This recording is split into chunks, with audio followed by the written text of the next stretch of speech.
और इस वीडियो में हम चर्चा कर रहे हैं कि चैत्र पूर्णिमा कब की है।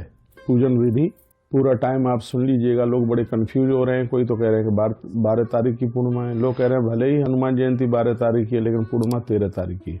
ऐसी सूचना सोशल मीडिया पर चल करके आ रही है। तो मैं आपको निवेदन कर दूं, एकादशी हमेशा दूसरे दिन की मनानी चाहिए। यदि कुछ है एकादशी दूसरे दिन तो, और पूर्णिमा है वो पहले ही दिन की ही मनानी चाहिए। तो मैं सबसे पहले तो माताओं बहनों को कहना चाहूँगा कि उपवास की पूर्णिमा 12 तारीख को ही है। चंद्र दर्शन के समय पर आप अर्घ्य दें। फिर मैं निवेदन यह करना चाहूँगा कि 12 तारीख को भोर में लगभग 3:22 पर पूर्णिमा आरंभ हो रही है, और जो कि दूसरे दिन 13 तारीख को भोर में 5:52 तक पूर्णिमा है। तो इसलिए उदिता के हिसाब से भी पूर्णिमा 12 तारीख को ही है। दान पुण्य सत्यनारायण भगवान की व्रत कथा या चैत्रीय पूर्णिमा व्रत की कथा के लिए भी पूर्णिमा 12 ही तारीख को है।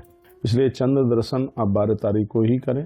पूर्णिमा के दिन केले की पूजा की बड़ी महिमा है, उसको भी आप 12 तारीख को ही करें। गौ माता को गुथे हुए आटे में चने की दाल और गुड़ देने की महिमा है, वह भी 12 ही तारीख को है।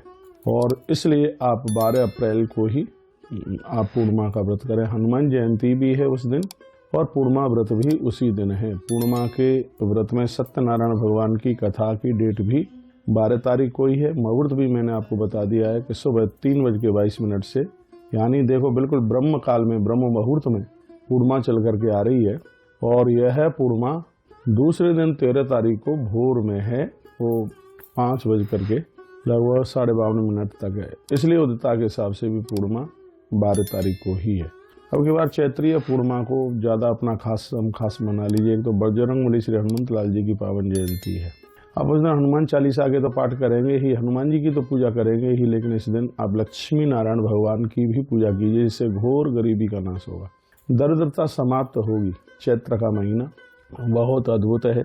आपसे हो सके तो इस दिन आप एक बेल का पेड़ लगाइए, और हम भी ऐसा करेंगे, क्योंकि चैत्र के महीने से लेकर के आषाढ़ तक, चैत्र वैशाख जेठ और आषाढ़, इन 4 महीनों में वाराह पुराण के अंतर्गत बेल वृक्ष लगाने की बहुत बड़ी महिमा का वर्णन किया है। तो 12 तारीख को आप एक बेल पत्र लगाएं। तो आप भी ऐसा करें, और अपनी जो पूर्णिमा है वो आप 12 तारीख को ही मनाएं। एक बार मैं आपको फिर निवेदन करना चाहूँगा कि बेल के वृक्ष के नीचे दिया जलाएं, पीपल के वृक्ष के नीचे दिया जलाएं, तुलसी के वृक्ष के नीचे दिया जलाएं, और आपसे बन जाए तो बरगद के पेड़ के नीचे भी, और आप दीपक आप जरूर जलाइए।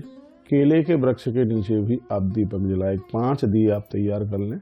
और इस पूर्णमासी के दिन मंदिरों में तो आप जलाते ही हैं, मैं वृक्षों की बात कर रहा हूँ, नदी या सरोवरों के किनारे की मैं बात कर रहा हूँ। अमावस्या के दिए जैसे शाम को जलाए जाते हैं, पूर्णिमा के दिए सुबह पूजा में जलाए जाते हैं।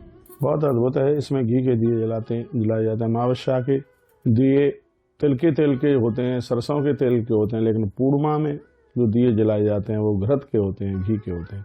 तो यह पूर्णिमा आप सबके बारे न्यारे कर देगी, आनंद कर देगी, बहुत अद्भुत कर देगी। जिन माताओं को संतान का अभाव है उन्हें चैत्र की पूर्णिमा का व्रत जरूर करना चाहिए। जिनकी जन्मपत्री में, बच्चों की जन्मपत्री में कोई मार्केश है या कोई अल्प आयु का कुयोग बना हुआ है, तो मैं हाथ जोड़ करके कहना चाहूँगा कि उन्हें चैत्र की पूर्णिमा का उस माँ को अपने बच्चों के लिए यह व्रत जरूर करना चाहिए, क्योंकि यह व्रत अपने आप में बहुत अद्भुत है, बहुत दिव्य है। बच्चों का